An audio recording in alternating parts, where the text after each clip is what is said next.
നമസ്കാരം സുഹൃത്തുക്കളെ, നിങ്ങളെല്ലാവർക്കും കേരള പ്രൈം ന്യൂസിലേക്ക് സ്വാഗതം. ചാലു നോക്കാം കേരളത്തിലെ എല്ലാ 14 ജില്ലകളിലെ ചെറുതും വലുതുമായ വാർത്തകളിലേക്ക്. പക്ഷേ അതിനു മുമ്പ് നിങ്ങൾ ഈ വീഡിയോ ഏത് ജില്ലയിൽ നിന്നോ, ഗ്രാമം, നഗരം അല്ലെങ്കിൽ മൊഹല്ലയിൽ നിന്നോ ആണ് കാണുന്നത് എന്ന് കമന്റ് ചെയ്ത് നിർബന്ധമായും അറിയിക്കൂ. അങ്ങനെ ചെയ്താൽ നിങ്ങളുടെ ഗ്രാമം, നഗരം, മൊഹല്ലയിലെ വാർത്തകൾ നിങ്ങൾക്കെത്തിക്കാൻ ഞങ്ങൾക്ക് ആദ്യം തന്നെ കഴിയും. വാർത്തകൾ തുടങ്ങുന്നതിന് മുമ്പ് ഒരു ചെറിയ റിക്വസ്റ്റ് ഉണ്ട്. ദയവായി ഈ വീഡിയോ ലൈക്ക് ചെയ്യൂ. കാരണം നിങ്ങൾ വീഡിയോ ലൈക്ക് ചെയ്യുമ്പോഴാണ് യൂട്യൂബ് ഈ വീഡിയോ കൂടുതൽ ആളുകൾക്ക് കാണിക്കുന്നത്. അതുകൊണ്ട് ഞങ്ങൾക്ക് നിങ്ങളുടെ ഓരോ ലൈക്കും വളരെ അത്യാവശ്യമാണ്.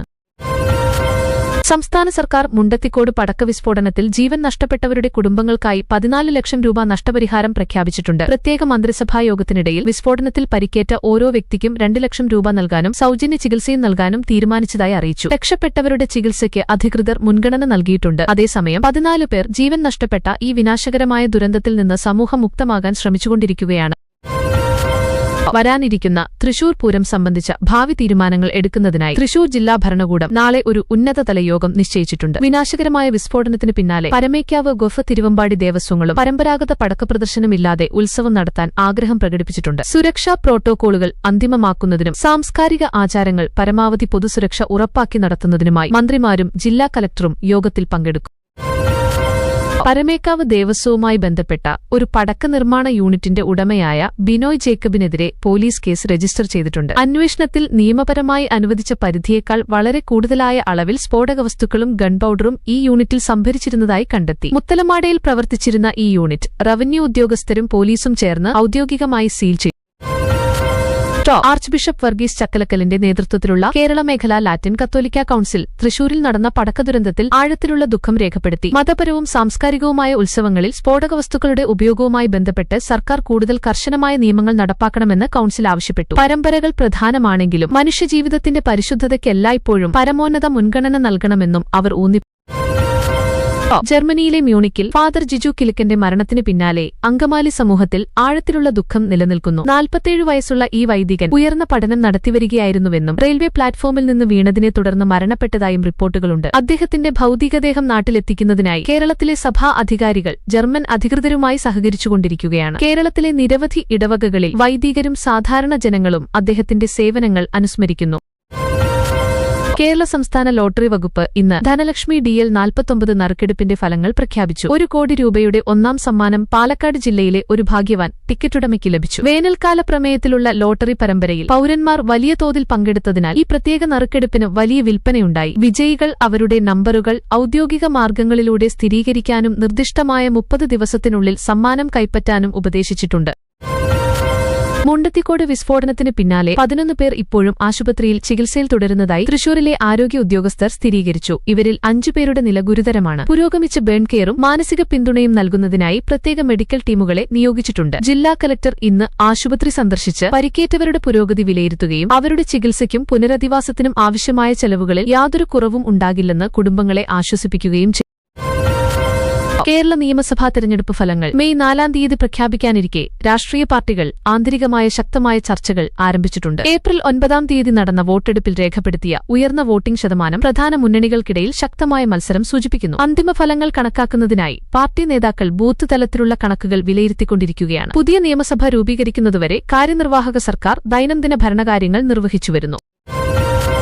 തൃശൂർ വിസ്ഫോടനത്തിലെ ഇരകളുടെ അവശിഷ്ടങ്ങൾ തിരിച്ചറിയുന്നതിനായി വിശദമായ DNA പരിശോധനാ പ്രക്രിയ ആരംഭിച്ചു. വിസ്ഫോടനത്തിന്റെ തീവ്രത കാരണം നിരവധി മൃതദേഹങ്ങൾ തിരിച്ചറിയാനാകാത്ത നിലയിലായതിനാൽ ഫോറൻസിക് ഇടപെടൽ അനിവാര്യമായി. നടപടികൾ വേഗത്തിലാക്കുന്നതിനായി തിരുവനന്തപുരത്തുനിന്ന് ഫോറൻസിക് വിദഗ്ധർ എത്തിയിട്ടുണ്ട്. ഇതിലൂടെ ദുഃഖിതരായ കുടുംബങ്ങൾക്ക് അവശിഷ്ടങ്ങൾ എത്രയും വേഗം കൈമാറാനാണ് ലക്ഷ്യം. എല്ലാ നിയമപരമായ ഔപചാരികതകൾക്കും ഫാസ്റ്റ് ട്രാക്ക് സംവിധാനം ഉറപ്പു നൽകുമെന്ന് സർക്കാർ അറിയിച്ചു.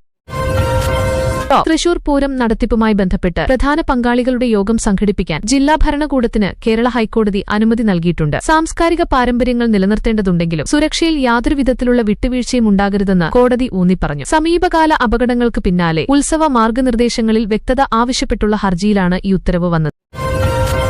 പാലക്കാട്, കോഴിക്കോട് ജില്ലകളിൽ ഉയരുന്ന താപനില കണക്കിലെടുത്ത് സംസ്ഥാന ദുരന്തനിവാരണ അതോറിറ്റി ആരോഗ്യ മുന്നറിയിപ്പുകൾ പുറപ്പെടുവിച്ചിട്ടുണ്ട്. ഹീറ്റ് സ്ട്രോക്ക് ഒഴിവാക്കുന്നതിനായി ഉച്ചക്കാലത്തെ കടുത്ത ചൂടുള്ള സമയങ്ങളിൽ വീടിനകത്ത് തന്നെ കഴിയണമെന്ന് താമസക്കാർക്ക് നിർദ്ദേശം നൽകിയിട്ടുണ്ട്. കൂളിംഗ് സെന്ററുകൾ സ്ഥാപിക്കാനും പൊതുസ്ഥലങ്ങളിൽ കുടിവെള്ള ലഭ്യത ഉറപ്പാക്കാനും പ്രാദേശിക ഭരണകൂടങ്ങൾക്ക് നിർദ്ദേശം നൽകി. പ്രാദേശിക ജലസേചന കനാലുകളിലെ ജലനിരപ്പിനെക്കുറിച്ച് കൃഷിമേഖലയും ആശങ്ക രേഖപ്പെടുത്തി. പ്രധാന പൈപ്പ്ലൈനിൽ അടിയന്തര പരിപാലന പ്രവർത്തനങ്ങൾ നടക്കുന്നതിനാൽ കൊച്ചി നഗരത്തിലെ ചില ഭാഗങ്ങളിൽ താൽക്കാലികമായി ജലവിതരണം തടസ്സപ്പെടുമെന്ന് കേരള ജല അതോറിറ്റി അറിയിച്ചു. അടുത്ത 48 മണിക്കൂറിനുള്ളിൽ ആവശ്യമായ വെള്ളം സംഭരിക്കണമെന്ന് ബാധിത പ്രദേശങ്ങളിലെ താമസക്കാരോട് അഭ്യർത്ഥിച്ചിട്ടുണ്ട്. പഴയ അടിസ്ഥാന സൗകര്യങ്ങൾ നവീകരിക്കുകയും ആവർത്തിച്ചുണ്ടാകുന്ന പൈപ്പ് പൊട്ടലുകൾ ഒഴിവാക്കുകയും ചെയ്യുന്ന വലിയ പദ്ധതിയുടെ ഭാഗമാണ് ഈ പരിപാലന പ്രവർത്തനം. മലപ്പുറത്ത് ഭാരതപ്പുഴ നദീതീരങ്ങളിൽ നടക്കുന്ന അനധികൃത മണൽ ഖനനത്തിനെതിരെ പോലീസ് നടപടി ശക്തമാക്കി. അർദ്ധരാത്രിയിൽ നടത്തിയ റെയ്ഡിൽ നിരവധി ട്രക്കുകൾ പിടിച്ചെടുത്തു, 3 പേരെ കസ്റ്റഡിയിലെടുത്തു. നിയന്ത്രണമില്ലാത്ത ഖനനം പ്രദേശത്തെ ഭൂഗർഭ ജലനിരപ്പ് വേഗത്തിൽ കുറയാൻ കാരണമാകുന്നുവെന്ന് പരിസ്ഥിതി പ്രവർത്തകർ പറഞ്ഞുകൊണ്ട് ഈ നടപടിയെ സ്വാഗതം ചെയ്തു. നദിയുടെ സംരക്ഷണത്തിനായി ഇത്തരത്തിലുള്ള അപ്രതീക്ഷിത പരിശോധനകൾ തുടരുമെന്ന് ജില്ലാ ഭരണകൂടം അറിയിച്ചു. ജൂണിൽ നടക്കുന്ന അടുത്ത സ്കൂൾ പുനഃത്തുറപ്പിനായി വിദ്യാഭ്യാസ വകുപ്പ് പ്രാഥമിക പരിപാടി പുറത്തിറക്കി. വിദ്യാർത്ഥികൾക്കായി ഡിജിറ്റൽ ഏകീകരണത്തിലും മാനസികാരോഗ്യ പിന്തുണയിലും കേന്ദ്രീകരിച്ച പുതിയ മാർഗനിർദ്ദേശങ്ങൾ അവതരിപ്പിച്ചിട്ടുണ്ട്. മൺസൂൺ ആരംഭിക്കുന്നതിനു മുൻപ് ഗ്രാമീണ സ്കൂളുകളിലെ അടിസ്ഥാന സൗകര്യങ്ങൾ പരിശോധിക്കണമെന്ന് അധ്യാപക സംഘടനകൾ ആവശ്യപ്പെട്ടു. മെയ് മാസത്തിന്റെ മധ്യത്തോടെ അർഹരായ വിദ്യാർത്ഥികൾക്ക് സൗജന്യ പാഠപുസ്തകങ്ങളും യൂണിഫോമുകളും പ്രാദേശിക വിതരണ കേന്ദ്രങ്ങളിലൂടെ വിതരണം ചെയ്യാനാണ് സർക്കാരിന്റെ പദ്ധതി.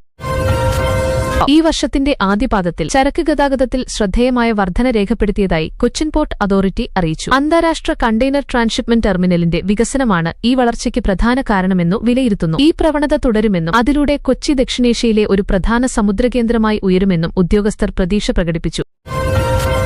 ഇടുക്കിയിൽ ഏലയ്ക്കാത്തോട്ടങ്ങളെ ബാധിക്കുന്ന പുതിയ കീടാക്രമണത്തെക്കുറിച്ച് കൃഷി വിദഗ്ധർ ആശങ്ക പ്രകടിപ്പിച്ചു. ഉൽപാദനത്തിൽ കുറവ് സംഭവിക്കുന്നതായി കർഷകർ അറിയിച്ചു. കൂടാതെ സബ്സിഡിയോടെയുള്ള കീടനാശിനികളും വിദഗ്ധ മാർഗനിർദ്ദേശവും ആവശ്യപ്പെട്ടു. സ്ഥിതിഗതികൾ പഠിച്ച് ദീർഘകാല പരിഹാരങ്ങൾ നിർദ്ദേശിക്കുന്നതിനായി സ്പൈസ് ബോർഡ് ശാസ്ത്രജ്ഞരുടെ ഒരു സംഘത്തെ നിയോഗിച്ചിട്ടുണ്ട്.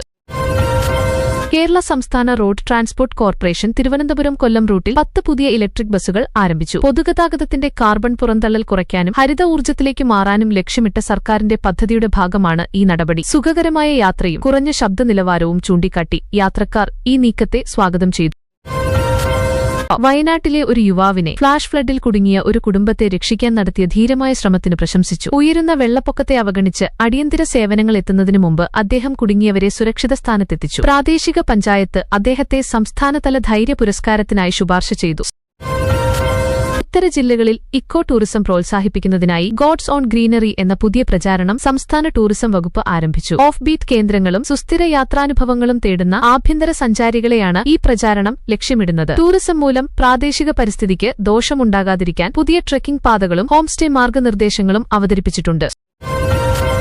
ആരോഗ്യ പരിഹാരങ്ങളിൽ കേന്ദ്രീകരിച്ച ടെക് സ്റ്റാർട്ടപ്പുകൾക്കായി ഫണ്ടിംഗിന്റെ പുതിയ ഘട്ടം കേരള സ്റ്റാർട്ടപ്പ് മിഷൻ പ്രഖ്യാപിച്ചു. തിരഞ്ഞെടുക്കപ്പെടുന്ന സംരംഭകർക്ക് മെന്റർഷിപ്പും അന്താരാഷ്ട്ര വിപണികളിലേക്കുള്ള പ്രവേശനവും ലഭിക്കും. പ്രാദേശിക ആരോഗ്യ വെല്ലുവിളികൾക്ക് നവീന സാങ്കേതിക വിദ്യകൾ വഴി പരിഹാരം കാണുന്ന ഒരു പരിസ്ഥിതി സൃഷ്ടിക്കുകയാണ് ലക്ഷ്യം. AI അടിസ്ഥാനത്തിലുള്ള രോഗനിർണയം മുതൽ റിമോട്ട് പേഷ്യന്റ് മോണിറ്ററിംഗ് സംവിധാനങ്ങൾ വരെ നിരവധി നിർദ്ദേശങ്ങൾ യുവ നവപ്രവർത്തകർ ഇതിനകം സമർപ്പിച്ചിട്ടുണ്ട്. ഇത് സംസ്ഥാനത്തിന്റെ വളരുന്ന സാങ്കേതിക പ്രതിഭയെ പ്രതിഫലിപ്പിക്കുന്നു.